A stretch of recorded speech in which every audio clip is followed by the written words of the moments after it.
안녕하세요. 짱쌤입니다. 간호조무사 실기 문제를 2020년부터 24년도까지 어떤 문제들이 출제됐는지 주제를 표로 정리해 봤어요. 표를 보신다면 한눈에 쏙쏙 들어오실 거예요.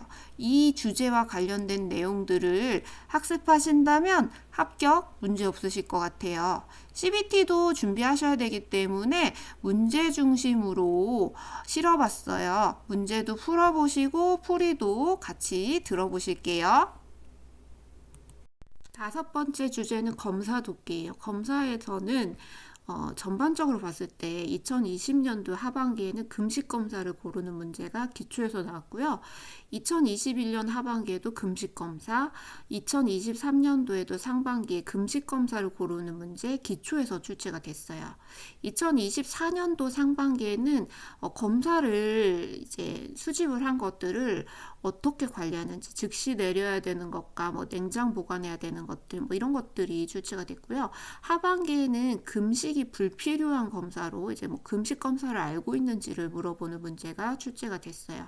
그래서 우선은 검사에서 우리가 금식이 필요한지 아닌지 꼭 알고 학습을 하고 가셔야겠죠.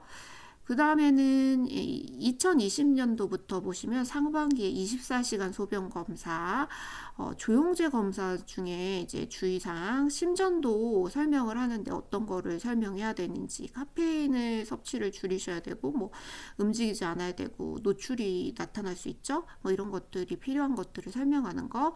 하반기에는 체열할 때 이제 담는 방법이라든지 하는 것들, 그리고 객담 수집하는 방법, 기관지경 검사 간호가 나왔어요. 2021년도 상반기에는 ABG 검사 시에 이제 주의사항으로 기초에 출제가 됐죠. ABG에는 즉시 내려야 되고 고무마개로 막아야 되고 뭐 이런 것들을 지켜야 되죠.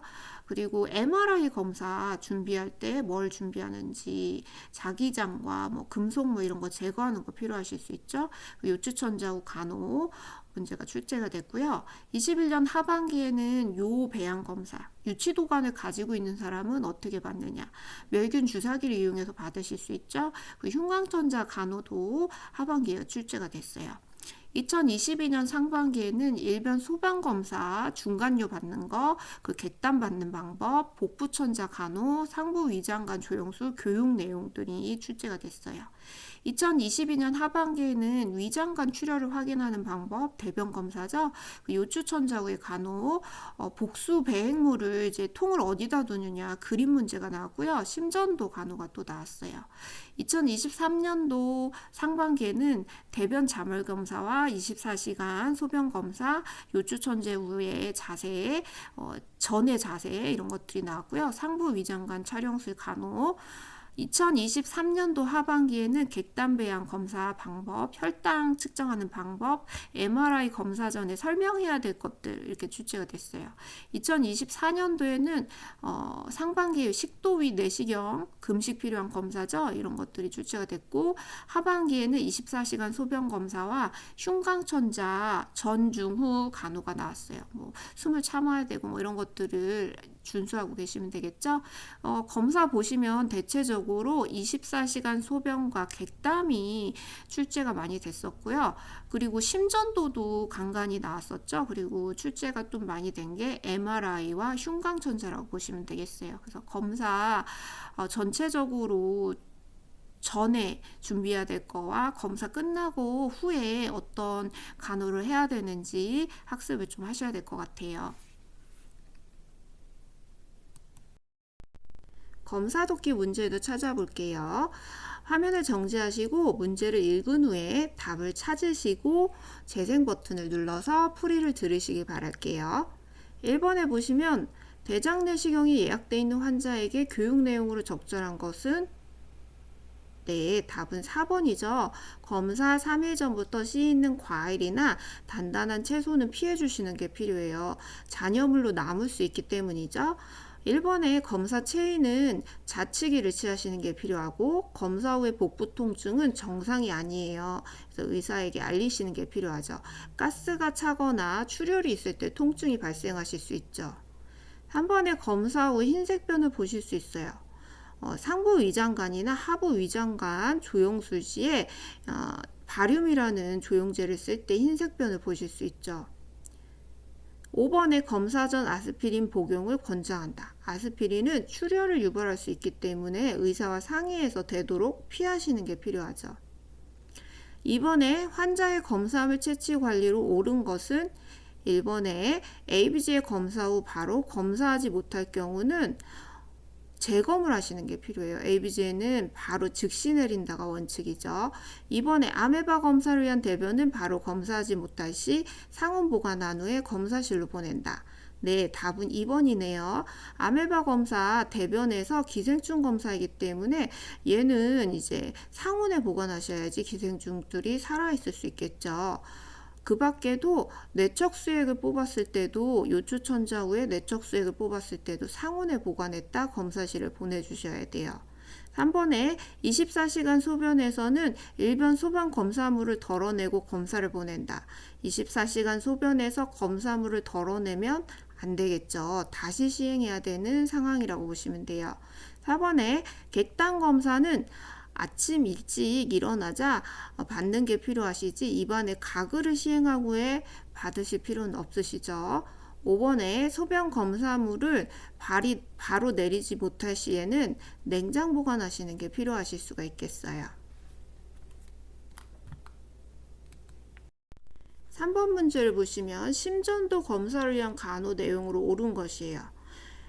검사 답을 찾아보시면 1번이죠. 검사실 오기 직전에 커피를 마셨는지 확인하시는 거죠. 이제 카페인이 영향을 미칠 수 있기 때문에 담배라든지 커피를 마셨는지 확인을 하셔야 돼요. 2번에 검사 전 금식은 필요 없으세요. 3번에 의치는 제거한 후에 검사를 받으실 필요는 없죠. 2번에 삽입하는 검사가 아니기 때문에 불필요하세요. 4번의 자세는 앙화의 자세에서 상하지 노출이 좀 나타나실 수 있죠. 가슴 부위라든지. 5번에 검사 중에는 말이나 움직임을 제한하시는 게 필요하실 수가 있겠어요. 4번에 MRI 검사 전 설명 내용으로 옳은 것은 보시면 2번이 되시겠죠. 소음이 날 수 있으니 검사용 귀마개나 헤드폰 착용하세요 라고 보시면 돼요. MRI는 20에서 30분 동안 소음이 있기 때문에 헤드폰을 착용하시는 게 필요하실 수가 있어요.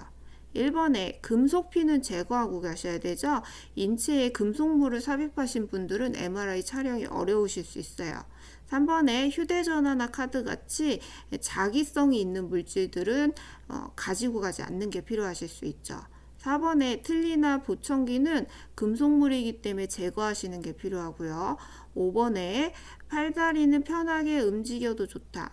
MRI 찍는 동안에는 움직이지 않도록 고정하는 게 필요하실 수가 있어요. 개인위생 문제 살펴보면 한 3문제 정도가 출제가 되는 것 같아요. 2020년도에는 뭐 통목욕법이나 좌욕, 회음부간호, 세발, 구강간호, 특수구강간호에 대해서 나왔고요. 2021년도에는 침상목욕, 등마사지, 침상목욕, 남자의 회음부위생, 세발, 의치관리, 구강간호가 나왔는데 21년 하반기에 구강간호에서는 이제 소독제 종류를 뭘 쓸 건지 뭐 클로로엑시딘과 과산화수소 이런 것들이 출제가 됐었죠. 22년 상반기 하반기에 등마사지 금기 대상자와 통목욕, 여자의 회음부 위생관리, 특수구강간호, 22년 하반기에는 혈액응고장애가 있다 해서 치실을 사용하면 안 되는 대상자의 구강간호 활동이 문제가 나왔고요. 23년도 상반기에는 남성의 회음부 간호가 나왔죠. 그리고 위치관리, 발관리 출제가 됐었고요. 하반기에는 사지마비라고 대상자가 써있긴 했지만 침상 세발 일반적인 내용들이 출제가 됐었고요. 무의식 환자의 구강 간호를 해가지고 입안 닦아주는 행위 등에 대해서 이제 출제가 됐어요. 그리고 손발 관리도 출제가 됐고요. 2024년도 상반기에는 침상 목욕 술기보다는 이제 말초에서 중심으로 닦는 이유가 뭐냐, 정맥 귀환을 돕기 위해서다라는 문제가 나왔고요. 회음부 간호가 뭐 여자, 남자 이렇게 구분해서 나왔었는데 이번에는 남녀를 섞어가지고 남자는 이렇게 닦고 여자는 이렇게 닦고가 보기에서 같이 출제가 됐죠. 그리고 구강간호에서는 이제 일반적인 특수구강간호가 아니라 칫솔질하는 간호에 대해서 이제 상반기에 출제가 됐고요. 24년도 하반기에는 노인의 좌욕 방법, 위치 관리, 손 관리가 나왔어요. 그래서 손 관리가 조금 어려웠을 것 같아요. 뭐 손톱은 바짝 자른다, 측면은 가위로 자른다, 인조 손톱을 붙인다, 뭐 이런 것들이 나와가지고 조금 접하지 못한 문제이긴 하지만 이제 뭐 손톱은 둥글게 자르고 발톱은 일자로 자르는 걸 기본적인 것 알고 계시면 될 것 같아요. 그리고 출제를 보시면 회음부 간호가 출제가 되게 많이 되고 있죠. 그래서 회음부 간호와 구강 간호를 중점으로 좀 학습을 하시는 게 필요하실 것 같아요. 개인위생 문제 풀어볼게요. 1번 침상 목욕을 돕는 방법에 관한 설명으로 옳은 것이에요. 답은 1번이 되시겠죠. 8은 손목에서 겨드랑이, 말초에서 중심으로 밀면서 닦는다. 정맥 귀환을 돕기 위한 방법이라고 보시면 되죠. 이번에 눈을 닦으실 때는 깨끗한 곳에서 오염된 것으로 닦기 때문에 눈곱이 끼지 않는 쪽부터 닦아주셔야 돼요. 3번에 침상 목욕하는 동안에는 보온을 유지하시는 게 필요하기 때문에 창문을 닫고 목욕이 끝난 후에 환기를 해주셔야 되죠. 4번에 목욕물의 온도는 43에서 46도가 되실 수가 있죠. 침상 목욕은 43, 46이고 통목욕 같은 경우는 42에서 44도가 유지하시는 게 필요해요. 5번에 침상 목욕의 순서에서는 회음부가 마지막이 되실 수가 있죠. 얼굴을 닦고 목을 닦고 팔 양쪽을 닦으신 다음에 가슴을 닦고 복부를 닦으시는 거죠. 그 다음에 다리를 닦으신 다음에 옆으로 돌리시고 등과 마지막으로 회음부를 닦는 순서로 닦아주셔야겠어요. 이번에 침상 목욕 중에 회음부 간호 내용으로 옳은 것이에요. 답은 2번이 되시겠죠. 남성의 경우에는 이제 포경 수술을 하지 않는 사람인 경우에는 포피를 뒤집어서 음경에서 치골 방향으로 닦아주시는 게 필요하죠. 음경 자체는 둥글게 닦아주시는 게 필요하고요. 1번에 여성의 요도구를 중심으로 원을 그리는 건 아니죠. 요도구는 위에서 아랫 방향으로 닦아주셔야 돼요. 3번에 여성은 대음순, 소음순, 요도 순서대로 닦아주시고 요도에서 항문 방향으로 위에서 아랫 방향으로 닦아주셔야겠죠. 4번에 하의를 벗기고 복부 아래를 모두 노출시키면 안 되죠. 최소로 노출하도록 하는 걸 필요하실 수가 있어요. 그래서 공포를 덮어준다든지 하는 것도 필요하실 수 있죠. 5번에 침상 목욕 중에 회음부 간호인 경우에는 내과적 묵윤술이 필요한 부분이라고 보실 수가 있죠.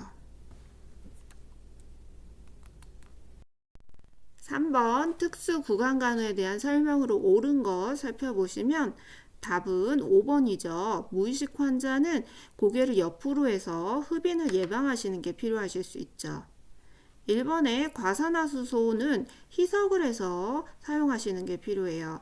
이번에 입안을 닦아낼 때 혀 안쪽을 너무 깊숙이 닦으시면 구역질이 나타나실 수 있죠. 3번에 혀는 꼭 닦아주시는 게 필요하시고요. 4번에 전달집게가 치아에 닿지 않도록 하시는 게 필요하실 수 있죠. 4번도 살펴볼게요. 침대에 누워있는 대상자에 대한 침상 세발시 방법으로 옳은 것이에요. 답은 4번이 되시겠죠. 귀에 물이 들어가지 않도록 웨이드를 솜으로 막아주시는 거 필요하고 얼굴에는 접은 수건을 덮어주시는 것도 필요하실 수 있죠. 1번에 보시면 베개는 베지 않고 목 부위에 가볍게 수건을 대어주시는 게 필요하실 수 있죠. 목이 과도한 신전을 막아주는 방법이 되시겠어요. 이번에 샴푸 시에는 손끝으로 마사지 해주셔야지 손톱으로 하시면 손상이 입으실 수 있어요. 그리고 머리가 엉켰을 경우에는 두피에서부터 빗질을 하시는 게 필요하실 수가 있겠죠. 5번에 혈액이 묻은 경우는 따뜻한 물을 사용하시면 안 되고 우선은 미지근한 물로 혈액을 닦아낸 후에 따뜻한 물로 머리를 세척하시는 게 필요하실 수가 있죠.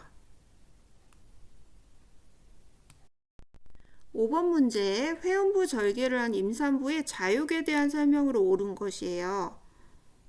답은 2번이죠. 수유 후나 배변 후에 하는 것이 효과를 얻으실 수가 있는 거죠. 1번에 보시면 자육은 1회에 5에서 10분 정도 하시고 하루에 3번에서 4번 정도 하시는 게 필요하실 수가 있죠.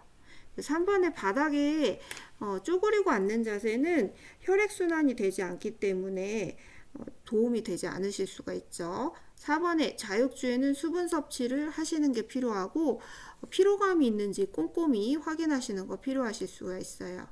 5번에 자육 후에는 마른 수건으로 닦아주시는 거 필요하실 수 있어요. 6번에 위치 취급 방법에 대한 설명으로 옳은 거 보시면 답은 3번이죠. 위치 끼우기 전에는 약간 입안을 적셔주시는 게 필요하실 수가 있어요. 부드럽게 들어가실 수가 있죠. 1번에 수면 중에는 위치는 제거하시는 게 필요하실 수가 있어요. 검사라든지 수술 전에도 위치는 제거하시는 게 필요하죠. 2번에 엄지와 검지를 이용해서 위아래로 흔들어서 빼는 치아는 이제 윗니라고 보시면 되겠어요. 아랫니는 왼쪽이나 오른쪽을 한쪽을 기울여서 빼시는 게 필요하실 수가 있어요. 4번에 의치는 차가운 물로 닦아주셔야지 더운 물로 하면 위축이라든지 모양이 틀어지실 수가 있겠죠. 5번에도 이제 치약으로 의치를 닦으시면 마모가 생길 수가 있어요. 치약은 절대 사용하지 않고 칫솔로 닦는 건 필요하실 수가 있죠. 7번째 주제는 식사도끼와 침상 만들기예요. 2020년부터 살펴보시면 하반기에 위관영양 간호가 나왔고요. 침상 만들기에서는 환자가 누워있는 상태에서 혼이불을 교환하는 침상의 종류를 물어보는, 사용 중 침상을 물어보는 문제가 출제가 됐었어요. 2021년도에 상반기에는 환자의 일상 식사도끼라든지 비위관 영양 시 위액을 흡인해보고 왜 다시 넣냐 이유에 대해서 물어보는 문제가 나왔었고요. 하반기에는 비위관의 길이를 재는 방법이었죠. 우리 코끝에서 귓볼 겸상돌기까지 길이를 재시는 거죠. 2022년 상반기에는 위관 영양액 흡인했더니 50cc 정도이다. 그러면 스케줄대로 영양을 하시는 게 필요하죠. 100cc를 기준으로 넘었을 때는 보류를 하고 보고하시는 게 필요하실 수 있어요. 하반기에 편마비 환자 식사 돕기였어요. 그래서 턱을 당기는 자세를 취하시는 거 꼭 필요하실 수가 있고 건측에 음식물을 넣어주시는 것도 필요하실 수가 있겠어요. 2023년 상반기에는 위관 영양 시에 30cc 정도 물을 주는 이유에 대해서 물어봤어요. 이 개방성을 확인하기 위함이죠. 하반기에는 노인의 식사도끼라고 해서 식사의 일반적인 온도라든지 앉아서 식사하기, 천천히 식사 돕는 거 이런 것들이 출제가 됐고요. 2024년도 상반기에는 편마비 환자 식사 보조라고 해서 온도 확인을 어떻게 하는지 마비가 있는 쪽이 아닌 이제 건강한 쪽으로 음식물을 넣어주는 거, 불쾌한 시술 같은 거는 식사 전후에 피하는 거 이런 것들 일반적인 내용들이 출제가 됐어요. 하반기에는 간헐적 위관 영양 주입하는 방법으로 영양액의 이제 위에서부터 높이 30에서 50cm 정도 유지하셔야 되죠. 속도는 1분에 50ml가 넘지 않게 하는 거 이런 것들이 출제가 됐어요. 침상 만들기에서 하반기에 이제 빈 침상 만들기가 출제가 됐죠. 그래서 베갯잎 터진 것은 출입구의 반대쪽에 놓고 윗 반옷이불은 이제 고무포 바로 위에 얹는 거죠. 이런 식으로 이제 침상 전체 까는 술기에 대한 문제가 출제가 됐어요. 식사도끼 문제도 살펴볼게요. 1번에 연화곤란이 있는 환자 식사도끼 위한 간호 내용으로 옳은 것은 답은 1번이죠. 반자위를 취하시는 거 필요하실 수가 있어요. 식사 후에도 30분 동안에는 이제 소화나 구역을 방지하기 위해서 앉아 있으시면 좋죠. 2번에 묽은 안 되죠. 점도가 약간 있는 것들을 사용해 주셔야 돼요. 연두부 정도의 점도를 있는 음식을 준비해 주셔야지 삼키는데 문제가 없으시죠. 3번에 구토가 있으시면 음식 섭취를 멈추시는 게 필요하죠. 구토 있을 때 음식을 계속 섭취를 한다면 흡인이 발생하실 수 있어요. 4번에 기능이 약화가 있는 쪽에 음식을 넣으시면 더 사례가 걸릴 수 있죠. 건축에 음식을 넣어주시는 거 필요하세요. 5번에 고개는 앞으로 숙여서 후두 덮개가 잘 덮이도록 기관 쪽으로 음식물이 넘어가지 않도록 하시는 거 필요하실 수가 있어요. 2번에 위관 영양의 방법과 절차에 대해서 옳은 것이에요. 여기 보시면 1번에 위관 영양 전에 주사기로 위 내용물을 흡인하여 100cc 이상이 나오면 공급을 연기하고 위 내용물을 다시 주입한다. 맞죠? 답은 1번이 되시겠어요. 그래서 영양을 주입하기 전에 항상 흡인을 하고 100cc 이상일 때는 보류를 하시고 100cc 미만일 때는 그대로 스케줄대로 영양을 주입하시는 거 필요하죠. 그리고 위 내용물은 다시 위에 넣어 주셔야지 전해질 불균형이 발생하지 않으실 수 있어요. 2번에 보시면 영양백은 위에서 50cm, 30에서 50cm를 넘지 않도록 하시는 게 필요하죠. 3번에 위관이 막혔을 때 주사기로 이제 압력을 밀어 넣으시면 절대 안 되겠어요. 위장관에 파열이 생기실 수 있어요. 4번에 영양액 주입을 마친 후에는 30cc의 물을 주입하시는 게 필요하죠. 개방성을 확인하기 위해서 항상 물을 넣어주시는 거 필요해요. 그리고 5번에 소화를 돕기 위해서는 반자위로 30분 이상 앉아있는 게 필요하실 수 있죠. 그 주입 속도도 너무 빠르게 주입하시면 안 되기 때문에 분당 50cc 이상 주입되지 않도록 하시는 것도 기억해 주셔야겠어요. 3번은 비위관에 삽입하고 있는 무의식 환자에 대한 간호로 옳은 것이에요. 보시면 1번에 구강으로 음식 섭취를 하지 않으므로 필요시 구강 간호를 실시한다. 맞아요. 1번이죠. 비위관에 삽입하고 있는 사람은 비강과 구강 간호를 꼭 챙겨주시는 게 필요하실 수 있어요. 2번에 주입 시에 구토와 청색증이 나타나면 멈추시는 게 필요하죠. 폐로 흡인이 위험성이 있기 때문에 멈추셔야 돼요. 3번에 비위관을 고정할 때는 비위관이 흔들리지 않도록 반창고로 딱 붙여주시는 거 필요하고요. 4번에 비위관 영양 삽입이라든지 영양을 주입하실 때는 항상 반자위를 취하시는 거 필요하실 수 있어요. 5번에 간헐적 영양 공급 시에는 영양을 주입하기 전에 매 주입점마다 잔유량을 확인하시는 거 필요하실 수 있죠.